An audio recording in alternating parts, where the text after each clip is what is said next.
Assalamualaikum warahmatullahi wabarakatuh. Kembali lagi di channel Cerita Simbah. Tujuan dari cerita ini adalah untuk memberikan wawasan dan inspirasi, bukan untuk menyinggung, menilai, ataupun menyudutkan siapapun. Saya berharap kisah ini dapat diambil sebagai pelajaran bersama. Sebelum memulai cerita, saya mohon keikhlasannya untuk subscribe, like, comment, and share. Saya doakan semoga Anda diberi rizki yang lancar. Di sudut kota Jogja yang terkenal dengan keramahan dan kulinernya, ada sebuah warung kecil yang menjadi perbincangan warga lokal. Namanya, Warung Gudeg Bu Sumirah. Warung ini telah berdiri lebih dari 30 tahun, diwariskan dari generasi ke generasi. Meski sederhana, warung tersebut selalu penuh oleh pelanggan, terutama di malam hari. Bau harum nangka muda yang dimasak bersama santan dan rempah-rempah menyeruak dari dapur kecil, menarik perhatian siapa saja yang melewati jalan itu. Bu Sumirah, pemilik warung, dikenal sebagai sosok sederhana dan ramah. Dengan senyum yang selalu menghiasi wajahnya, ia melayani setiap pelanggan dengan penuh perhatian. Orang-orang menganggap gudeg Bu Sumirah sebagai salah satu yang terbaik di Jogja.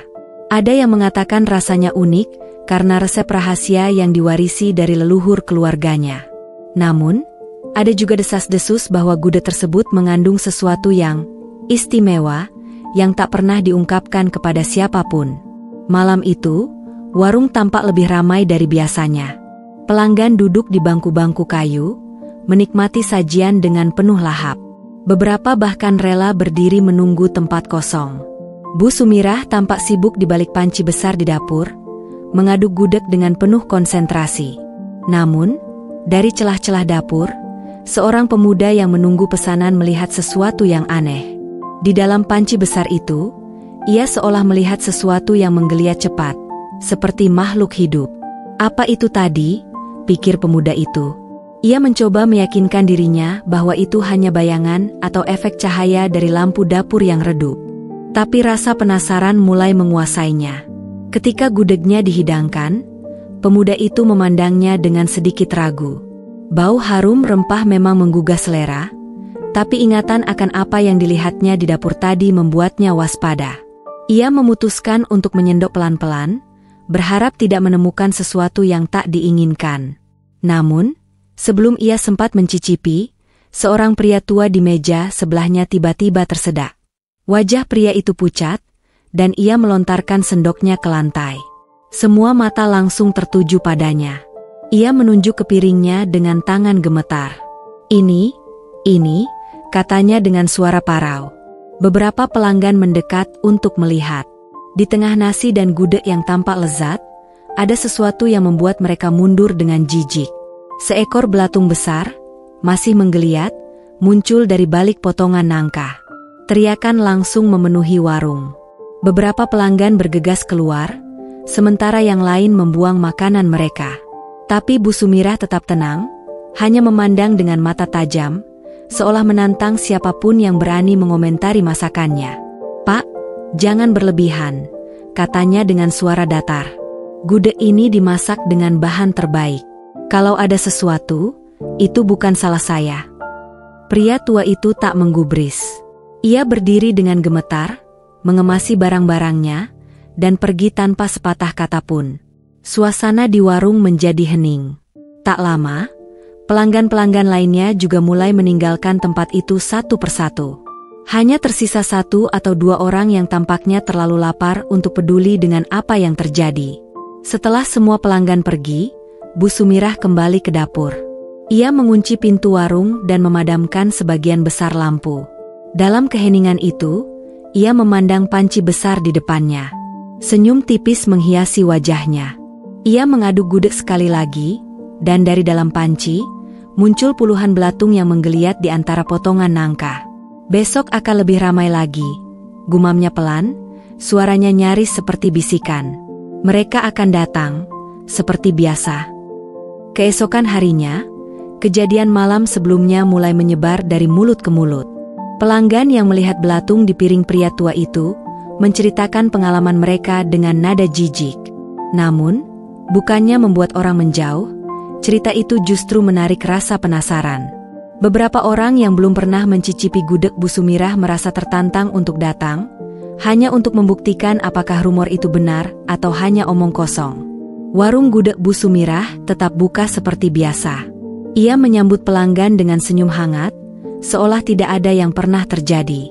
Namun, di balik senyum itu, matanya mengamati setiap gerak-gerik pelanggan dengan teliti. Ia tahu, semakin banyak orang berbicara, semakin banyak pula yang datang. Bu Sumirah sudah terbiasa dengan hal seperti ini. Setiap kali rumor aneh menyebar, warungnya justru semakin ramai. Sore itu, seorang pemuda bernama Rizky datang ke warung. Ia adalah pelanggan baru, tergugah oleh rasa penasaran setelah mendengar cerita tentang belatung di dalam gudeg.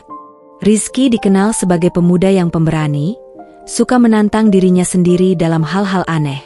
Ketika ia duduk di salah satu bangku kayu dan memesan gudeg, ia memperhatikan suasana warung. Di sudut dapur, ia melihat Bu Sumirah sibuk mengaduk panci besar seperti biasanya. Bau harum rempah memenuhi udara, tapi ada sesuatu yang lain, sesuatu yang aneh. Di sela-sela aroma lezat itu, Rizky menangkap bau busuk samar yang membuat perutnya sedikit mual. Ia melirik ke sekitar, namun pelanggan lain tampak biasa saja, menikmati makanan mereka tanpa rasa curiga. "Gudeg 1 porsi, Nak," kata Bu Sumirah, sambil meletakkan piring di hadapan Rizky. Senyumnya lebar, tapi entah kenapa, Rizky merasa ada yang dingin di balik tatapan matanya. Rizky mencoba tetap tenang. Ia mengambil sendok dan mulai mencicipi. Pada gigitan pertama, rasa gudeg itu benar-benar memukau. Manisnya nangka muda, gurihnya santan, dan bumbu rempah yang meresap sempurna membuat Rizky lupa sejenak akan bau busuk yang ia rasakan tadi. Namun, pada gigitan ketiga, sesuatu yang kenyal menyentuh lidahnya. Rizky spontan memuntahkan makanan itu ke piring. Di sana, di antara gudeg yang masih mengepul, ia melihat seekor belatung kecil menggeliat pelan. Wajah Rizky langsung pucat. "Bu, ini apa?" tanyanya dengan suara gemetar. Bu Sumirah mendekat, memandang ke piring Rizky. Tapi alih-alih panik, ia hanya tersenyum. "Ah, itu pasti bukan apa-apa, Nak. Mungkin serat dari nangka. Tenang saja, gudeg saya selalu bersih." Rizky ingin protes, tapi tatapan Bu Sumirah membuatnya ragu. Ada sesuatu dalam cara perempuan tua itu memandangnya, seperti ada kekuatan yang tak terlihat, membuat Rizky kehilangan keberanian untuk berkata lebih jauh. Ia akhirnya berdiri, meninggalkan uang di meja, dan pergi tanpa menyelesaikan makanannya. Namun, Rizky belum menyerah. Setelah pulang, ia menceritakan pengalamannya kepada 2 temannya, Andi dan Lila. Mereka bertiga sepakat untuk menyelidiki warung Bu Sumirah. Rasa penasaran semakin membara, terutama setelah Rizky mengingat sesuatu yang ia lihat di dapur. Sebuah pintu kecil yang terletak di belakang panci besar. Pintu itu tertutup rapat, tapi ada tanda-tanda bahwa sering digunakan. Malam harinya, ketiganya kembali ke warung. Kali ini, mereka datang bukan sebagai pelanggan biasa, melainkan untuk mencari tahu apa yang sebenarnya terjadi di sana. Mereka memilih duduk di meja paling belakang, jauh dari pelanggan lain. Rizky sengaja memesan gudeg lagi, sementara Andi dan Lila berpura-pura menunggu pesanan. Sambil makan, Rizky mencoba memancing percakapan dengan Bu Sumirah. "Bu, sudah lama jualan di sini?" tanyanya dengan nada ramah. "Oh, sudah lama sekali, Nak," jawab Bu Sumirah sambil tersenyum. "Warung ini diwariskan dari ibu saya, dan sebelumnya dari nenek saya. Sudah turun-temurun." "Resepnya juga resep keluarga, ya?" tanya Rizky lagi. "Betul," jawab Bu Sumirah. "Resep rahasia. Tidak ada yang bisa meniru rasa gudeg ini." Saat itu, Andi yang duduk dekat dapur mencoba mengintip ke arah panci besar. Dari sudut matanya, ia melihat sesuatu yang mencurigakan. Ada gerakan kecil di permukaan gudeg yang mendidih, seperti sesuatu yang hidup. Jantungnya berdegup kencang. Ia segera menarik Lila dan Rizky keluar dari warung, tanpa memberikan alasan yang jelas kepada Bu Sumirah. Di luar, Andi berbicara dengan napas terburu-buru. "Aku melihat sesuatu di dalam panci. Itu bukan nangka, bukan juga serat. Itu seperti makhluk hidup. Sepertinya ada lebih dari sekadar belatung di sana.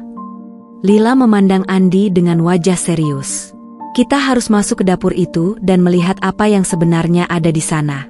Tapi kita tidak bisa melakukannya sekarang. Kita butuh rencana. Ketiganya sepakat untuk kembali ke warung itu setelah tutup, berharap bisa menyelinap ke dapur tanpa diketahui oleh Bu Sumirah. Namun, mereka tidak menyadari bahwa Bu Sumirah memperhatikan setiap gerak-gerik mereka dari balik tirai dapur. Dengan senyum kecil di wajahnya, ia berbisik pelan, mereka akan segera tahu. Tapi mereka tidak akan pernah keluar hidup-hidup. Pukul 1 dini hari, suasana di jalan tempat warung gudeg Bu Sumirah berdiri tampak sunyi. Hanya ada lampu jalan yang redup menerangi trotoar, dan suara jangkrik yang sesekali terdengar dari semak-semak di sekitar. Rizky, Andi, dan Lila berkumpul di dekat warung, membawa senter kecil dan peralatan seadanya. Mereka menunggu dengan hati-hati hingga benar-benar yakin bahwa warung itu kosong. Pasti sudah tutup, bisik Rizky. Kita masuk lewat belakang. Mereka berjalan mengendap-endap ke pintu belakang warung, yang biasanya tidak terkunci. Namun, malam itu pintu terkunci rapat. Rizky mencoba mendorong dengan bahunya, tapi pintu itu tidak bergerak sedikit pun. Coba lihat ke jendela, bisik Andi sambil mengarahkan senternya ke sisi warung.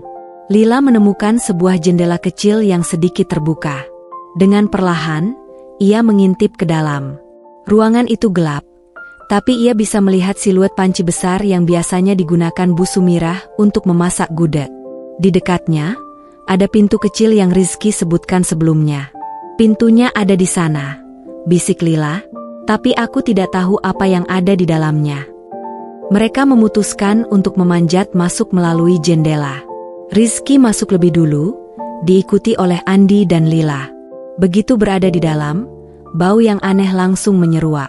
Bau busuk yang tajam dan menyengat, bercampur dengan aroma rempah yang menyisa dari dapur. Bau apa ini? Gumam Andi, menutup hidungnya. Mereka mendekati panci besar yang sekarang kosong, hanya menyisakan kerak kering di bagian bawahnya. Tapi di sekitar panci, mereka melihat sesuatu yang membuat bulu kuduk mereka berdiri. Puluhan belatung kecil merayap di atas meja dan lantai, seolah keluar dari retakan di bawah dapur. Ini tidak normal, kata Rizky dengan suara bergetar. Kita harus lihat apa yang ada di balik pintu itu. Lila mencoba gagang pintu kecil itu, dan anehnya, pintu itu tidak terkunci. Ketika ia membukanya perlahan, mereka bertiga terpana oleh apa yang mereka lihat. Di balik pintu itu ada sebuah tangga yang mengarah ke bawah, ke ruang bawah tanah yang gelap dan berbau lebih busuk daripada dapur. Apa ini? Tanya Andi. Kenapa warung kecil seperti ini punya ruang bawah tanah? Cuma ada satu cara untuk tahu, jawab Rizky sambil menyalakan senternya. Mereka mulai menuruni tangga satu persatu. Tangga itu sempit, dan setiap langkah terasa seperti masuk ke dalam perangkap.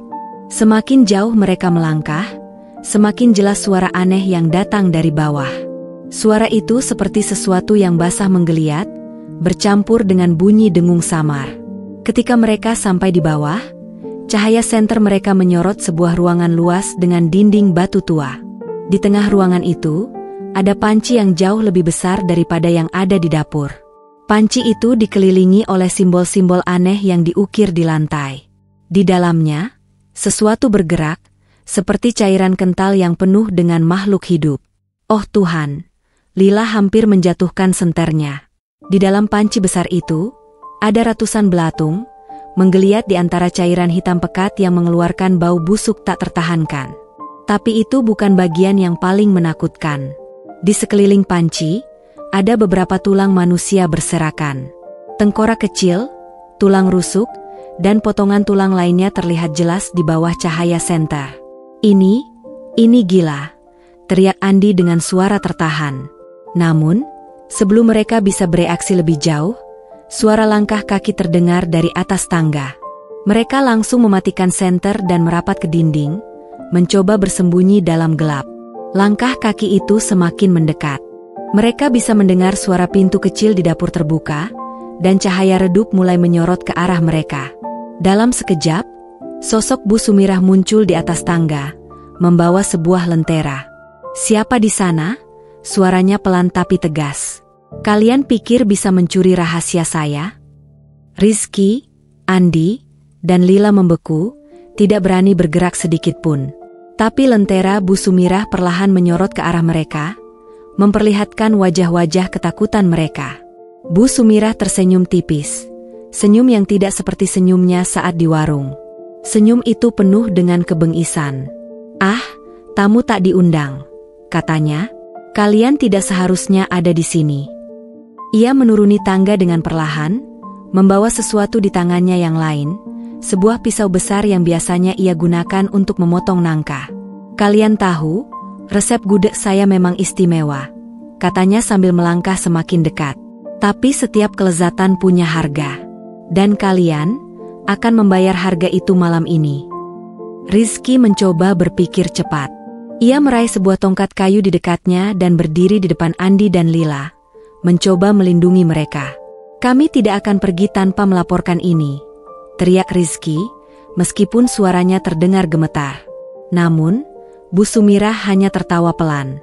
"Melapor? Tidak ada yang akan percaya pada kalian. Warung ini sudah ada sebelum kalian lahir, dan akan tetap ada setelah kalian tiada." Dalam ketegangan itu, sesuatu bergerak di dalam panci besar. Cairan hitam dan belatung mulai tumpah ke lantai, merayap ke arah mereka bertiga. "Kita harus keluar dari sini," teriak Lila. Mereka mencoba berlari ke arah tangga, tapi Bu Sumirah berdiri di jalur mereka, mengayunkan pisau dengan liar.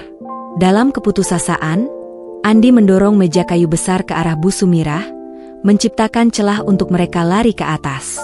Mereka berhasil keluar dari ruang bawah tanah dan berlari ke arah pintu depan, tapi sesuatu yang gelap dan berlendir tampak mulai mengejar mereka, merayap naik dari tangga. Mereka tahu, warung itu bukan sekadar tempat makan biasa. Itu adalah pintu gerbang menuju sesuatu yang lebih mengerikan. Mereka bertiga berlari dengan napas terengah-engah, mendobrak pintu depan warung yang terasa lebih berat dari biasanya. Saat berhasil keluar, udara malam terasa dingin dan lembab, tetapi jauh lebih baik daripada bau busuk yang masih melekat di hidung mereka. Namun, mereka tahu, ancaman belum berakhir. Sesuatu yang mereka lihat di ruang bawah tanah, tampaknya masih mengejar mereka. Saat menoleh ke belakang, Rizky melihat sesuatu yang membuat darahnya membeku. Cairan hitam berlendir bercampur belatung kini merembes dari celah-celah lantai warung, seperti sungai kecil yang hidup. Dalam hitungan detik, cairan itu mulai merayap keluar, mengalir di jalan setapak menuju mereka. "Kita tidak bisa berhenti," teriak Rizky. "Apa itu?" Lila menangis, matanya dipenuhi ketakutan. Ia hampir kehilangan keseimbangan ketika Andi menarik tangannya, memaksa mereka terus berlari. Di balik suara langkah kaki mereka, tawa Bu Sumirah terdengar menggema. Suara itu seperti datang dari segala arah, menyelimuti jalanan malam yang sunyi. "Kalian tidak akan pernah bisa lari." Suara Bu Sumirah terdengar lebih serak, hampir seperti bukan suara manusia. "Kalian sudah melihat terlalu banyak." Ketika mereka berbelok di sudut jalan, Rizky melihat sebuah rumah tua kosong di ujung gang. Ia tahu mereka butuh tempat bersembunyi. Ia menunjuk ke arah rumah itu dan berkata, "Di sana. Kita bisa berlindung di sana sementara." Tanpa pikir panjang, mereka bertiga masuk ke rumah kosong itu. Andi dengan cepat menutup pintu, dan Rizky mencari sesuatu untuk mengganjalnya. Mereka menemukan sebuah lemari tua yang berhasil mereka dorong ke depan pintu. "Apakah itu cukup?" tanya Lila, terisak. "Kita tidak punya pilihan lain," jawab Rizky, mencoba menenangkan dirinya. Di dalam rumah tua itu, suasana tidak kalah menyeramkan. Dindingnya penuh dengan lumut, dan lantainya dipenuhi serpihan kayu lapuk. Namun, setidaknya di sana mereka merasa sedikit lebih aman. "Jadi, apa sebenarnya yang kita lihat tadi?" tanya Andi, mencoba menenangkan napasnya. "Itu jelas bukan panci biasa," jawab Rizky. "Dan belatung-belatung itu, ada hubungannya dengan gudeg Bu Sumirah. Tapi ada sesuatu yang lebih besar. Panci itu, simbol-simbol di lantai, semuanya seperti ritual." Lila menggigil, mencoba memahami apa yang mereka alami. "Ritual apa? Untuk apa? Membuat gudeg?" Andi menggelengkan kepala. "Aku tidak tahu. Tapi jelas, itu bukan hanya tentang makanan." Mereka terdiam, mencoba mencerna semuanya. Namun, keheningan itu tidak berlangsung lama. Dari luar, mereka mendengar suara langkah kaki yang berat, diikuti oleh bunyi ketukan di pintu depan. Tok, tok, tok. Ketiganya langsung membeku. "Siapa di sana?" bisik Lila, gemetar. Ketukan itu berhenti, digantikan oleh suara tawa kecil. Suara yang sangat familiar. "Sudah kubilang, kalian tidak bisa lari." Suara Bu Sumirah terdengar dari balik pintu, membuat mereka ketakutan setengah mati. Tiba-tiba, suara kayu yang retak terdengar. Lemari yang mereka gunakan untuk mengganjal pintu mulai bergeser, seolah ada kekuatan besar yang mendorongnya dari luar.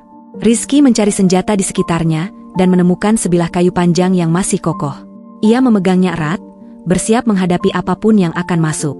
Namun, sebelum pintu benar-benar terbuka, sesuatu yang lebih mengerikan terjadi. Dari lantai rumah tua itu, cairan hitam mulai merembes keluar, sama seperti yang mereka lihat di warung. Belatung-belatung kecil muncul dari celah-celah lantai, bergerak dengan kecepatan yang tidak wajar. "Kita terjebak," teriak Lila, mencoba menghindari belatung-belatung itu. Ke lantai atas. Rizky memimpin mereka menaiki tangga tua yang berderit di setiap langkah. Mereka tahu, itu hanya solusi sementara, tapi mereka tidak punya pilihan lain. Setelah sampai di lantai atas, mereka menemukan sebuah kamar dengan jendela yang menghadap ke jalan. Rizky membuka jendela itu dan melihat ke bawah. Ketinggiannya cukup untuk melompat, tapi mereka bisa terluka.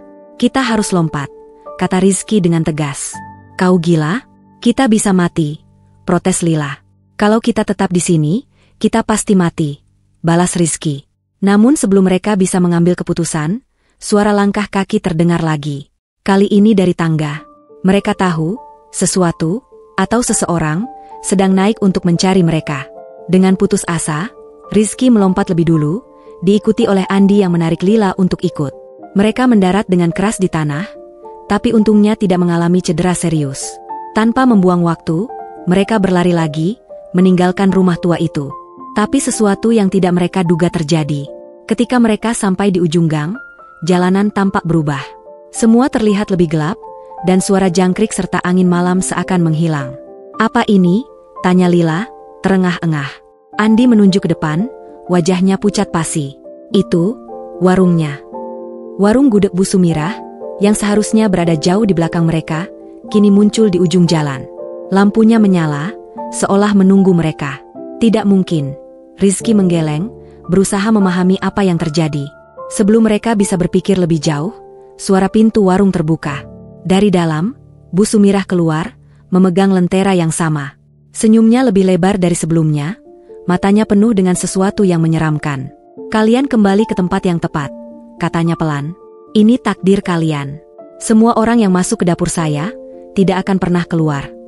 Di belakangnya, panci besar itu muncul entah dari mana, dengan cairan hitam yang kini meluap ke jalan. Belatung-belatung itu mulai membentuk sesuatu yang besar, seperti sosok manusia yang berdiri tegak, tapi tanpa wajah. "Lari." Rizky menarik teman-temannya, meskipun ia tahu, tidak ada tempat yang benar-benar aman dari kengerian ini. Rizky, Andi, dan Lila berlari tanpa arah, terjebak dalam lingkaran kengerian yang terasa seperti mimpi buruk tanpa akhir. Jalan yang mereka lalui seakan membawa mereka kembali ke tempat yang sama, warung gudeg Bu Sumirah. Tidak peduli kemana mereka mencoba kabur, lampu redup warung itu selalu menunggu mereka di ujung jalan. "Kita tidak mungkin terus seperti ini," teriak Rizky, mengusap keringat yang mengalir deras di wajahnya. "Harus ada cara keluar."